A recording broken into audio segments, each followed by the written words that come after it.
The ribs were still hissing on the grill when Sheriff Alton, big as a tree and twice as steady, drew a clean line in the dust with his boot and rumbled.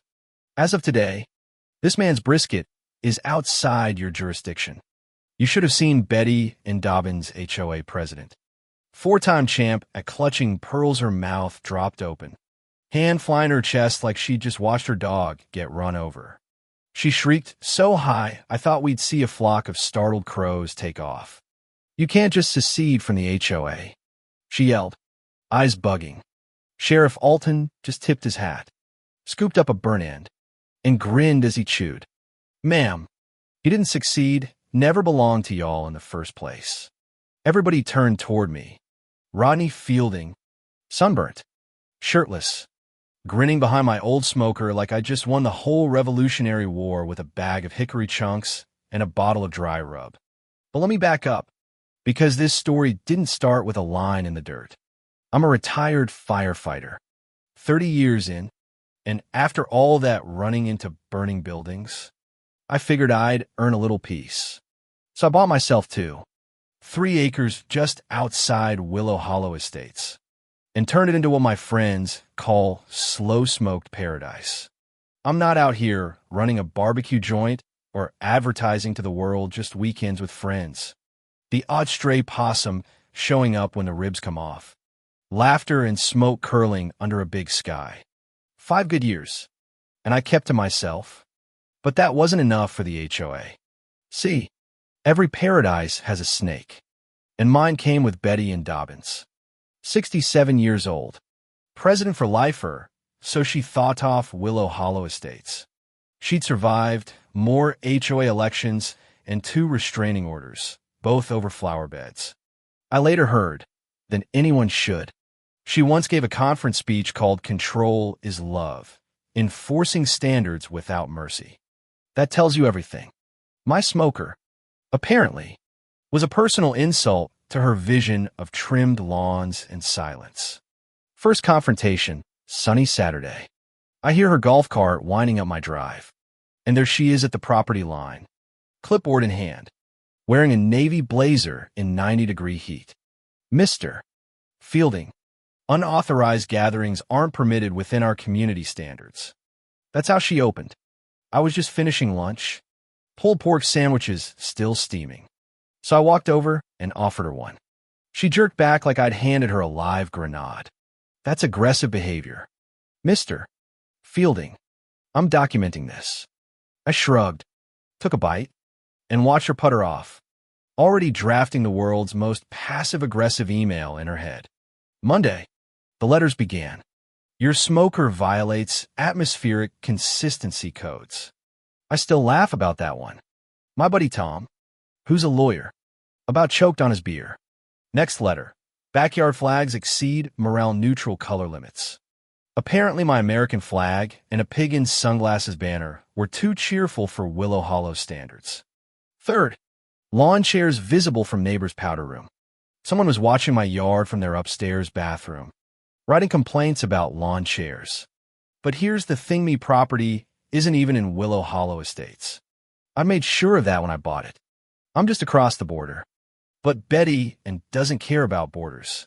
She unilaterally added my address to the HOA registry, citing visual proximity. Her logic, if you could see it, you could control it. Tom laughed so hard he nearly fell off the deck. But Betty and wasn't giving up. She started driving by twice a week. Phone out, snapping photos like she was documenting crime scene. Sometimes she dragged poor Margaret and Diane, board members who always looked like they'd rather be anywhere else. I ignored the letters. I kept barbecuing, kept living my life. Then Memorial Day rolled around me, favorite weekend of the year. Smoke-a-palooza. Jake brought his guitar. Sarah sang harmony. Maria baked cornbread so good it once sparked a fistfight between 2 grandmas. I'd ordered a bison shoulder. Jake's daughter was running the cornhole tournament. Sun shining, kids laughing. At some point, Betty's sunroom window cracked open and out came a pair of binoculars. Turns out she called 911. voice all trembly with fake concern. Reporting an illegal smoke rave. Barbecuing endangered livestock. Emmy favorite. The smoke is too thick to just be for meat. Sheriff Alton showed up around 4. Deputies in tow. The music stopped. Everyone turned. I wiped sauce off my hands. Met him halfway. Afternoon. Sheriff. Something I can help you with? He gave the party a once-over. One eyebrow cocked. Already fighting a grin. Mr. Fielding. We got a report of a smoke rave and maybe some illegal livestock. Little Emma, 12 years old, piped up. What's a smoke rave? That broke the tension. Half the adults started laughing. I kept it together. Sheriff, you're welcome to check. That's bison from Henderson Ranch. Got the receipt if you need it. Ribs or pork? Briskets from Costco. Sheriff Alton stepped over to the smoker. Popped the lid, and you could see it hit him, the smell.